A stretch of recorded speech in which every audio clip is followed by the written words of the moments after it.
வீரா சீரியல்ல நாளைக்கு என்ன நடக்க போகுதுன்னு பார்க்கலாம். வாங்க வீடியோக்குள்ள போலாம். வீரா மாறனை பார்த்துட்டே இருக்காங்க. என்ன நீ என்னை இன்னைக்கு புதுசாவா பார்க்குறேன்னு கேட்குறாங்க. இல்லை அதெல்லாம் ஒன்றும் இல்லை அப்படின்னு வீரா சமாளிக்கிறாங்க. சரி நீ சாப்பிட்டியா? நீ சாப்பிட்ருக்க மாட்டேன்னு எனக்கு தெரியும், இரு வரேன்னு சொல்லிட்டு போய் பால் எடுத்துட்டு வராங்க. இந்த அத்தை இது 3 மணி நேரமாக காய்ச்சி வச்ச பாலாக இருக்கும். அத்தை இதுல எல்லாம் கரெக்டாக தான் இருக்கும், எனக்கு தெரியுமா. பொண்டாட்டி தானே புருஷனுக்கு பால் கொடுப்பாங்க, அதெல்லாம் எனக்கு பிடிக்காது. நீ குடிச்சிட்டு எனக்கு கொடுங்குறாங்க. இல்லை நீங்கள் குடிச்சிட்டு எனக்கு கொடுங்கங்கிறாங்க வீரா. இந்த பொண்டாட்டி குடிச்சா என்ன, புருஷன் குடிச்சா என்ன, பொண்டாட்டி குடிச்சிட்டு நீ எனக்கு கொடு, நான் குடிச்சுக்கிறேங்கிறாங்க மாறன். வீரா குடிச்சிட்டு மாறனுக்கு கொடுக்குறாங்க. மாறன் குடிச்சு பார்த்துட்டு ஆஹா சக்கரை போடாமலே நீ குடிச்சதுனால இவ்வளவு இனிப்பா இருக்கு போ அப்படின்னு சொல்றாங்க. வீரா மாறனை பார்த்து சிரிக்கிறாங்க. அந்த சிரிப்புல ஆஹா வளைச்சு போட்டுட்டியடி அப்படின்னு சொல்லி பக்கமா வந்து உட்காருறாங்க மாறன். மாறனோட கைக்குள்ள வீராவோட முகத்தை பதிச்சு பாக்குறாங்க. ரசிச்சு பார்த்துட்டு இருக்கும்போது பலார்னு ஓங்கி வர அற விழுது. ஐயோ அம்மா அடிச்சிட்டாலே அப்படின்னு சொல்லி திரும்பி பாக்குறாங்க மாறன். அந்த இடத்துக்கு வீராவை காணா. ஐயோ இவ்வளவு நேரம் பக்கத்துல தானே இந்த இப்ப காணமேன்னு தேடுறாங்க. அடைச்சி இவ்வளவு நேரமா கண்டதெல்லாம் கனவா, ஆனா கடைசி ஒரு நிகழ்ச்சி நடந்து அது மட்டும் வேண்டாமே கடவுளே, அது வேண்டவே வேண்டாங்கிறாங்க மாறன். அதெல்லாம் கனவுல கண்ட மாதிரி நடந்தா நல்லதுதானே. வெக்கப்பட்டு கொண்டிருக்கும் போது கதவை படபடன்னு அடிக்குது. ஆஹா வந்துட்டா அப்படின்னு சொல்லி கதவை போய் ஆசையா திறக்கிறாங்க. வள்ளியும் வீராவும் வந்து நிக்கிறாங்க. வள்ளியை பார்த்ததும் சிரிக்கிறாங்க. மாறன் அடைச்சி என்னடா இழுப்பு, இங்க பாருடா வீரா வந்திருக்கா, பார்த்து நடத்துறா சீக்கிரமா கொழுன்னு உன்ன மாதிரி இல்ல மாறன் மாதிரி. ஆஹா மாறன் வேண்டாம், வேண்டவே வேண்டாம் வேண்டாம். அவன் முகத்தை பார்த்து பார்த்து போர் அடிச்சு போச்சு. உன்ன மாதிரி அழகா கொழுன்னு ஒரு பேரனும் பேத்தியும் வந்தா போதும், இல்ல என்ன மாதிரி இருந்தா கூட பரவாயில்லைங்கிறாங்க வள்ளி. போதும் போதும் பார்த்ததெல்லாம் போதும், இங்கிருந்து போங்கிறாங்க மாறன். டேய் நான் இங்கே நிக்க போறேன் இருடா அப்படின்னு சொல்லிட்டு கதவை சாத்திட்டு போறாங்க வள்ளி. மாறன் கதவை நல்லா லாக் பண்ணிட்டு விசில் அடிச்சுக்கிட்டே வீரா கிட்ட வராங்க. காலை முன்னாடி எடுத்து வச்சு அசிக்க காட்டிட்டு இருக்காங்க. இதை பார்த்ததும் வீரா என்னது இதுன்னு கேக்குறாங்க. நான் நிறைய சினிமாவில் பார்த்திருக்கேன், நீயும் பால் சொம்போட வந்துட்டு அடுத்தது புருஷன் காலில் விழுந்து ஆசீர்வாதம் வாங்குவாங்கல்ல, அதுக்கு தான் காலை காட்டினேங்கிறாங்க. உன் காலில் விழுந்து ஆசீர்வாதம் வாங்க சொல்றேங்கிறாங்க. ஆனா அப்படியெல்லாம் சொல்ல வரல, இந்த காலத்து பொண்ணுங்க அதெல்லாம் விரும்ப மாட்டாங்க, அந்த மாதிரி எல்லாம் செய்ய மாட்டேன்னு எனக்கும் தெரியுங்கிறாங்க. ஓ அப்ப நீ கனவு கண்டுட்டு இருந்தியான்னு கேக்குறாங்க வீரா. இல்ல வழக்கமா நடக்கிறதா சொன்னேன், சம்பிரதாயம் தானுங்கிறாங்க. சரி அது ஏன் கையில வச்சிட்டு இருக்க, அதை கூட அப்படின்னு சொல்லி பால் சொம்ப கையில வாங்குறாங்க மாறன். அதை தொப்புன்னு போட்டுறாங்க. ஏன் கீழே போட்டேன்னு கேக்குறாங்க. உனக்கு என்ன தைரியம் தான் என் கையை பிடிப்பேன்னு கேக்குறாங்க வீரா. ஏய் நீ தாண்டி என் கையை பிடிச்சு வீட்டுக்கு கூட்டிட்டு வந்தேங்கிறாங்க. அது வெளியே, இது உள்ள, இந்த மாதிரி எல்லாம் நீ நினைக்கிறதெல்லாம் நடக்காது, முதல்ல கொஞ்சம் தள்ளி நெல்லு அப்படிங்கிறாங்க வீரா. எதுக்குடி பால் சொம்ப தட்டி விட்டு 3 மணி நேரம் வேஸ்டா போச்சு போங்கிறாங்க. டேய் உன் மனசுல நீ என்ன நினைச்சிட்டு இருக்கிற, உனக்கு ஏத்துக்கிட்டு நான் உன் கூட வாழ்வேன்னு நினைச்சியா, சேர்ந்து வாழ்வேன்ட்டு நினைச்சிடாத, நான் ஒன்னும் அவ்வளவு முட்டாள் கிடையாதுங்கிற. ஒருவேளை இதுதான் கனவா இருக்குமா அப்படின்னு கையை கடிச்சு பாக்குறாங்க. ஐயோ இது நிஜம்தான், எனக்கு எதுவுமே புரியல, என்னையும் பிடிக்கல, நான் உன் வீட்டு வாசல்ல காத்து கிடந்தேன், எங்க வீட்டுக்கே என்னை கூட்டிட்டு வந்தேன், எங்க வீட்டுல இருக்கிற அத்தனை பேத்துக்கிட்டையும் நார்மலா நல்லா சிரிச்சு பேசினேன், நானே உன்னோட கையை பிடிக்க பயந்தேன், நீ எல்லாத்து முன்னாடியும் என் கையை பிடிச்சு கூட்டிட்டு வந்தேன், கையை தொடலாம், ஆனா நீ என்கிட்ட நெருங்கவே கூடாது, என் லைஃப்ல நீ பண்ண துரோகத்தை நான் மறக்கவே மாட்டேன், மன்னிக்கவும் மாட்டேங்கிறாங்க. மன்னிக்காதவ நீ எப்படி என் கூட சேர்ந்து வாழ்வேன்னு கேக்குறாங்க மாறன். நான் எப்படி உன் கூட சேர்ந்து வாழ்றேன்னு சொன்னேன் வீரா, எனக்கு குழப்பமா இருக்கு, நீ என்னதான் சொல்ல வரேன்னு தெளிவா சொல்லுன்னு கேக்குறாங்க மாறன். இல்ல எதையும் சொல்லணுங்கிற அவசியம் கிடையாதுங்கிறாங்க. எதுவும் சொல்லக்கூடாதா, என்னடி சொல்ல வர, ஏதாவது சொல்லுடின்னு கேக்குறாங்க. ஆமா எங்க அம்மா நினைச்சு நினைச்சு தினம் அழுதுட்டு ஃபீல் பண்ணிட்டு இருக்காங்க. சுத்தி இருக்கிறவங்களும் கேள்வி மேல கேள்வி கேக்குறாங்க. பாக்குறவங்க எல்லாருமே நம்ம குடும்பத்தை இலக்காரமாவும் பாக்குறாங்க. அந்த எழுச்சிக்கெல்லாம் நான் இடம் கொடுக்க விரும்பல.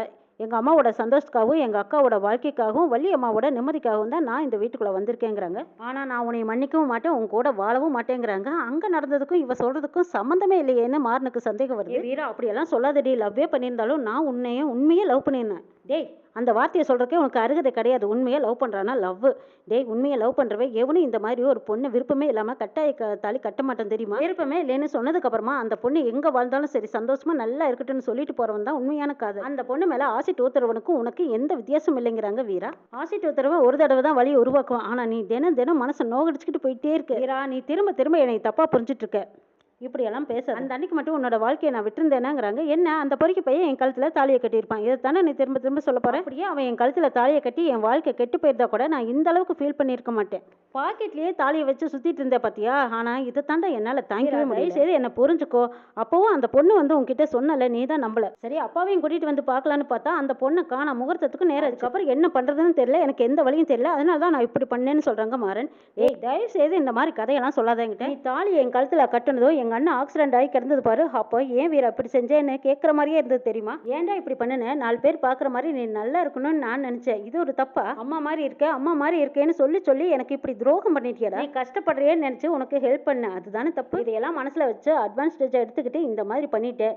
உன்ன மாதிரி ஆளுங்களுக்கெல்லாம் ஹெல்ப் பண்ண மனசே வரமாட்டேங்குதுடா. சரி இதெல்லாம் பேசி என்னாக போகுது, என்னை தனியா இருக்க விட ஆள விடுங்கிறாங்க வீரா.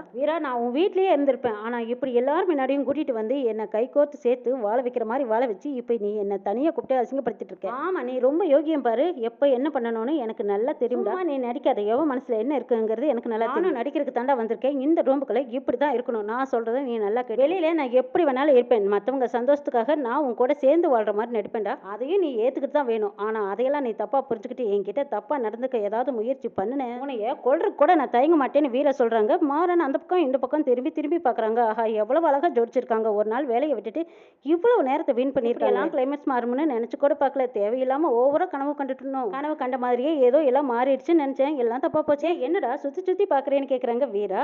ஆமா, கொஞ்சம் முன்னாடியே சொல்லியிருந்தீங்கன்னா ஒரு நாள் வேலையை கற்றுக்கிட்டு இந்த மாதிரி எல்லாம் டெக்கரேஷன் பண்ணியிருக்க மாட்டாங்க பாரு. ஓஹோ, நான் உனக்கு மாலை வாங்கி கொடுத்தது உன்னை வீட்டில் கொண்டு வந்து விட்டேன் பாரு, அதுக்கெல்லாம் செலவாயிருக்குல்ல. அதுக்கு இதுக்கும் சரியா போச்சுங்கிறாங்க வீரா.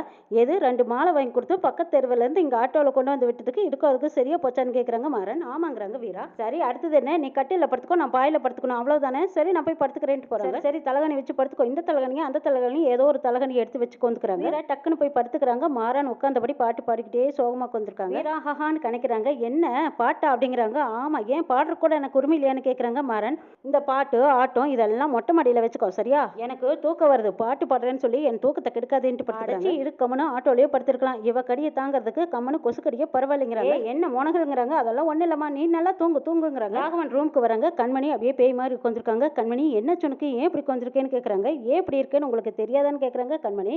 ஆமா, மாறன் அவசரமா தாலியை கட்டணும். உனக்கும் உங்க வீட்டில் இருக்கிறவங்களுக்கும் வருத்தமா தான் இருக்கும். கூட சரியா இருக்குன்னு நினைச்சேன். ஆனா இப்போ தான் வீராவே மனசு மாதிரி ஏத்துக்கிட்டாங்க. அதுக்கப்புறமா நம்ம பிடிவாதமா இருக்கிறது சரியில்லையில. நாமளும் அவங்களுக்கு சப்போர்ட்டா இருக்கணும் தான். மாறனும் சின்ன வயசுல இருந்து அம்மாவை தவிர வேற யாருக்கிட்டையும் இவ்வளவு பாசமா இருந்ததில்ல. ஆனா வீரா மேல இவ்வளவு பாசம். அவங்க 2 பேருமே ஒன்னா சேரணும்னு அம்மாவோட ஆசை போல இருக்காதுன்னு அதான் அவங்க 2 பேரும் வாழ்க்கையில ஒன்னா சேர்ந்திருக்காங்க. இது நடக்காதுன்னு நம்ம பேசணும். ஆனா அவங்க 2 பேரும் வாழ்க்கையில ஒன்னு சேர்ந்துட்டாங்க. அவங்களுக்கு இனிமே நம்ம சப்போர்ட்டா இருக்கணும். உங்க அப்பாவுக்கு இதுல விருப்பம் இல்ல, நீங்க எப்படி அவங்களுக்கு சப்போர்ட்டா இருக்கணும்னு சொல்றீங்கன்னு கேக்குறாங்க கண்மணி. அப்பாவுக்கு விருப்பம் இல்லைனாலும் அவங்களுக்கு நம்ம எடுத்து சொன்னா புரிஞ்சுக்குவாருன்னு சொல்றாங்க ராகவன்.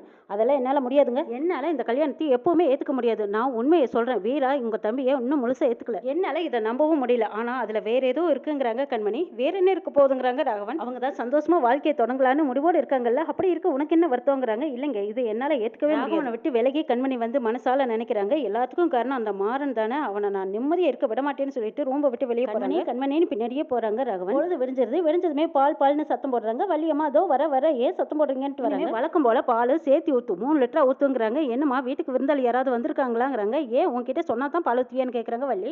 புரிஞ்சிருச்சுமா, புரிஞ்சிருச்சு. உங்க சின்ன மருமகனோட பொண்டாட்டி வீட்டுக்கு வந்துட்டாங்கல்ல, அவங்களுக்கும் சேர்த்து தானே நீங்க பால் வாங்குறீங்க. இதெல்லாம் கூட நீ தெரிஞ்சு வச்சிருக்கேங்கிறாங்க. ஆமா, எனக்கு மட்டுமா தெரியும், இந்த ஏரியாவுக்கே தெரிஞ்சிருக்குமா. இந்த ஏரியா பூரா எங்க குடும்பத்தோட படம் தான் ஓடிட்டு இருக்கான்னு கேட்குறாங்க. அட ஆமாமா, இந்தாங்க பாலை வாங்கிக்கோங்கன்னு பால் ஊத்துறாங்க. என்னது 3 லிட்டர் வாங்குறதுனால எக்ஸ்ட்ரா பால் ஊத்த மாட்டீங்களான்னு கேட்குறாங்க. அட உங்களுக்கு இல்லாத பாலா, இந்தாங்கம்மா ஊத்துறேன்னு சொல்லி ஊத்திட்டு போறாங்க. சரி ஊர்க்கதை பேசாம போய் பொழப்ப பாருன்ட்டு போறாங்க வள்ளி. வள்ளியம்மா பாத்திரம் கடைக்காரரை பாத்திரம் கொண்டாட சொல்லியிருக்காங்க. அம்மா 2 பேர் தாராளமா புழங்குற மாதிரி பாத்திரம் கொண்டாந்துருக்கேங்கிறாங்க. ஏன் 2 பேர் மட்டும்தான் புழங்குவாங்களா? விருந்தாளிங்க யாராவது வந்தா எதுல சாப்பிட்றதா அப்படின்னு கேட்குறாங்க. அதுக்கும் சேர்த்து எடுத்துட்டு வந்திருக்கேன், இந்த பாருங்கிறாங்க. ஆஹா, பரவாயில்ல, பாத்திரமெல்லாம் கனமா தான் இருக்குங்கிறாங்க. ஆமா, உங்ககிட்ட இப்படி இல்லைன்னா வியாபாரம் பண்ண முடியுமா? பாத்திரமெல்லாம் நல்லா தான் இருக்குன்னு பேசிட்டு இருக்கும்போது இந்த பக்கமா மாறன் வராங்க. என்ன அத்தை, பாத்திரம் வியாபாரம் பண்ண போறியான்னு கேட்குறாங்க. டே, எல்லாம் உனக்காக தாண்டா.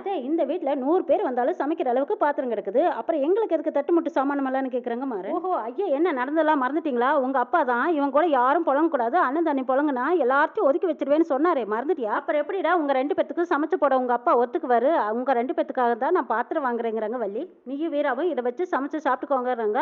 ஆமா, இதை வச்சு தான் அவ சமைச்சு போடுற அளவுக்கும் நீயும் போ அத்தே அப்படிங்கிறாங்க. என்னடா முணுமுணுக்குறேன்னு கேட்குறாங்க. ஏன் பொண்டாட்டி கையால சாப்பிட்றதுக்கு நீயும் வழி காட்டுற.